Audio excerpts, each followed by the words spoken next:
Salve pessoal, Elvis Pauli aqui. O vídeo de hoje eu vou dar uma breve noção do que é ser músico, né? Como funciona essa profissão. O vídeo é mais voltado para o público em geral e pessoas que pensam em viver de música. Já se inscreve no canal, tá? Deixa o seu like aí se você gostar do vídeo. Faz os comentários também, o que você acha. Se você tiver alguma pergunta para me fazer, alguma dúvida em relação ao assunto que a gente vai falar aqui hoje, comenta lá, tá? Que eu teria o maior prazer em responder. Então pessoal, eu resolvi fazer esse vídeo a partir de uma conversa que eu tive com um senhor, amigo meu, que ele imaginava na cabeça dele o que era ser músico, né?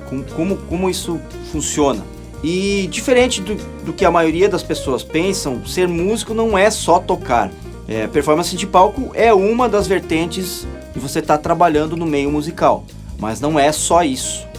Então existem muitos caminhos que um músico profissional pode seguir, como dar aulas, você pode ser um músico de estúdio, né? Você pode ter um home studio, você pode seguir pela carreira de produtor musical, você pode produzir trilhas sonoras para grandes marcas, para o cinema, né? Trabalhar para o cinema, para games. Então assim, existem muitas vertentes, muitas possibilidades dentro da profissão de música. Obviamente eu não vou abordar todas essas possibilidades, mas eu vou falar um pouquinho do que é mais comum para mim, que está mais envolvido com a minha experiência musical. Eu sou professor de música, eu sou formado em bacharelado pela Univale, né, Universidade do Vale do Itajaí, inclusive com mérito acadêmico.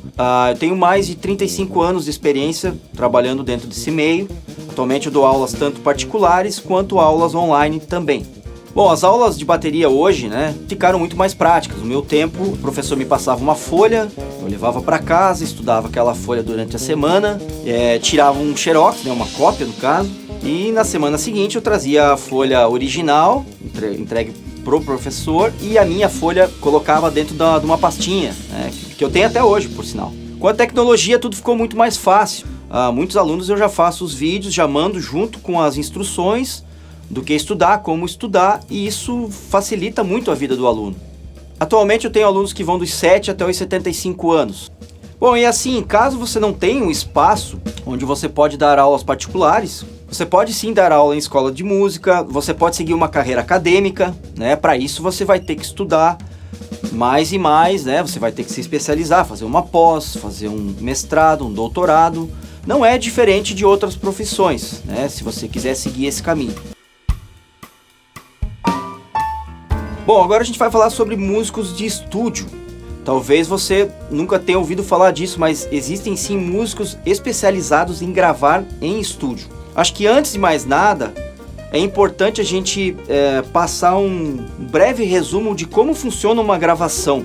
Falando de uma forma mais comercial, a grande maioria das gravações são feitas individualmente, ou seja, cada músico grava separado. Aí, claro, depois vem o trabalho do editor, pegar tudo isso, juntar, depois ele vai mixar isso, né? Vai melhorar o som de cada coisa, e depois existe uma série de etapas, né? E tudo mais, que eu não quero entrar aqui, porque senão o vídeo vai ficar muito longo.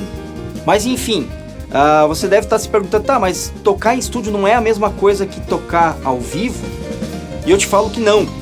Você tem que ser muito mais preciso em termos de volume e precisão, tá? Geralmente você grava com um clique, onde ali vão estar as batidas.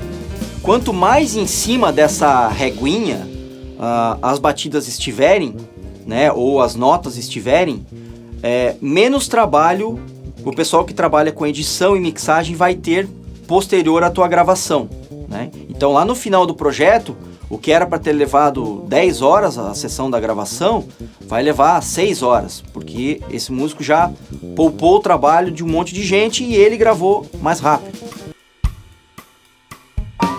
Home Studio funciona um pouco diferente. Quando você grava em Home Studio, você tem a desvantagem de ter todo o aparato, né, tecnológico que tem um estúdio, mas você também grava um pouco mais sossegado. Bom, eu já gravei em alguns estúdios, e atualmente eu gravo no meu home studio, para alguns estúdios e para artistas que me procuram para isso. Geralmente funciona da seguinte forma: o artista ou estúdio te manda um arranjo, uma guia, né? Um rascunho da música, e você conversa com o produtor, ele te dá informações que vão te possibilitar gravar aquilo de uma forma específica. Por exemplo, eu quero que a bateria soe mais vintage e numa onda mais rock clássico. Então você vai buscar essa sonoridade em termos de afinação, microfonação e tudo mais.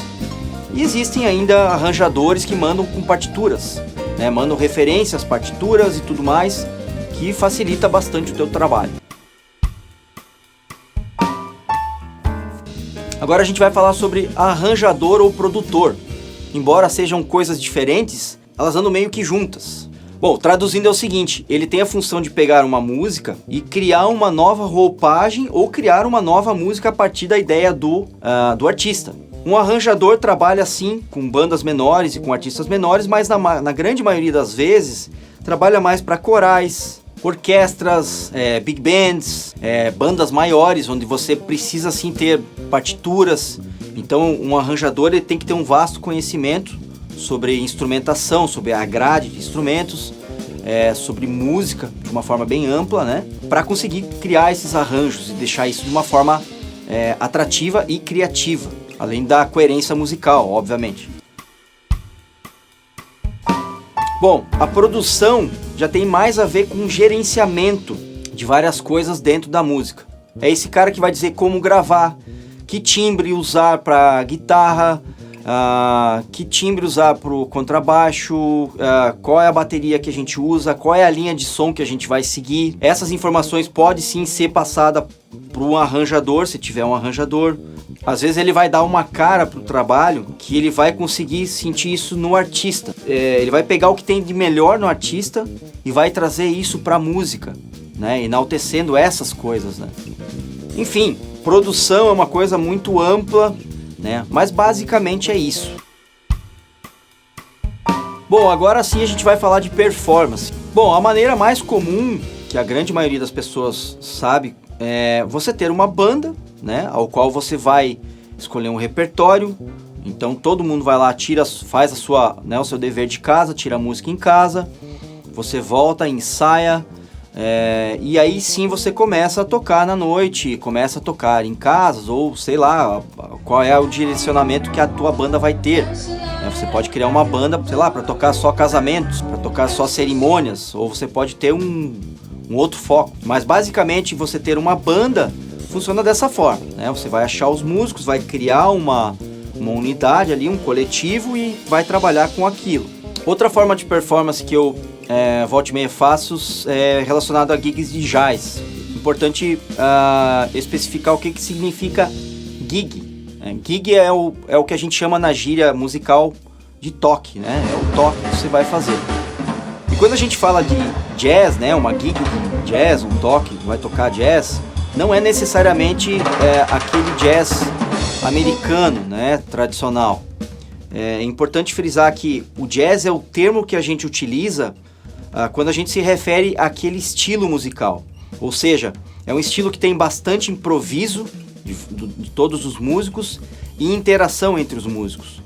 Mas enfim, esse tipo de som exige sim um certo nível musical, um conhecimento amplo sobre o repertório que você vai tocar ali. Alguns trabalhos envolvem mais simplesmente ir lá e tocar standards de jazz, né? Você acompanhar um artista, por exemplo. Então ele passa um repertório, na maioria das vezes você já conhece esse repertório porque é um standard. Mas algumas vezes eles trazem músicas próprias, né? Como eu já me deparei com alguns casos, onde eles te entregam uma partitura que a gente chama de lead sheet, né? É uma partitura básica, padrão, onde você tem ali uma estrutura, a tonalidade da música, algumas convenções, trechos onde vai ser colocado os solistas e por aí vai, né? Enfim, eu particularmente gosto muito desse tipo de gig. Ao longo dos anos eu aprendi que o mais importante nesse tipo de trabalho é tentar manter uma boa energia, uma positividade. E isso a gente vai aprendendo com a experiência com grandes mestres, né? Bom, você pode trabalhar além disso com big bands, né? Com orquestras. Eu não tenho uma vasta experiência com orquestras, né? Eu toquei em algumas sim. Atualmente eu toco com a orquestra de Itajaí. Mas eu confesso que para mim é um grande desafio. né? Porque numa orquestra, numa big band, você tem partituras específicas para bateria. E aí aqui vale o outro parênteses. É o seguinte, quando você tem uma partitura, a partitura te dá uma noção sobre as coisas, ela te dá um básico. Mas como você interpreta aquilo, é que faz você ter um diferencial. Obviamente, para eu tocar um estilo musical, como a big band, eu já preciso ter um conhecimento anterior, né? Eu preciso, por exemplo, eu vou tocar um samba, eu preciso conhecer um pouco da linguagem de samba. Vou tocar um jazz, é mais traditional jazz, é mais moderno, né? Eu preciso conhecer esse tipo de coisa. Então, além de eu ter esse conhecimento para chegar a tocar com uma big band, eu ainda preciso estudar como interpretar aquilo, para deixar aquilo dentro de uma coisa que a gente chama na música de linguagem. Então, além da interpretação, além da leitura, né, além de tudo isso, você ainda tem um maestro e você tem a responsabilidade de estar com uma big band, com muitos músicos que estão dependendo de você. E você pode também ser freelance. Tem uma banda que precisa nesse final de semana de um baterista para fazer um repertório de rock and roll. Então beleza, o pessoal liga, ô Elvis, né, vou te mandar aí o set list, tem que trazer bateria, não precisa trazer. Ser músico freelance é isso. Então você vai fazer trabalhos com bandas, com o artista que é voz e violão, às vezes ele precisa dar um plus no trabalho dele. Você pode fazer trabalhos mais voltados para cerimônias, para casamentos, trabalhar para empresas que são específicas desse nicho, né? Então, volto a dizer, você tem que ter conhecimento. Se você vai tocar, por exemplo, numa cerimônia de casamento, você sabe que você vai ter que trabalhar com o volume lá embaixo. Enfim, né, existem N situações que você se depara sendo um músico freelance que você tem que estar habituado, né, e tem que ter experiência para conseguir ali ter jogo de cintura e fazer um trabalho bem feito. Esses trabalhos também chegam de diferentes formas às vezes pra gente, né? Eu acho que essa bagagem para você ter essa noção de improvisar e saber interpretar aquilo naquele momento, na minha interpretação, é muito essa bagagem do jazz, né? O jazz me dá muito isso. Enfim, pessoal, espero que vocês tenham gostado do vídeo de hoje. Como eu falei, é um vídeo voltado mais para o público em geral e para as pessoas que almejam saber como é que é viver de música, né? Então você não tem uma receita só numa coisa, você tem receita em várias cestas, digamos assim. Tua renda vem de outras possibilidades que estão dentro desse nicho musical. Então, já aproveita, deixa aquele like, né? Se inscreve no canal, isso é importante pra gente, tá? E a gente se vê no próximo vídeo aí. Se tiver alguma dúvida, comenta, tá? Que eu, terei o maior prazer em responder pra vocês. Valeu? Um abraço, fiquem bem.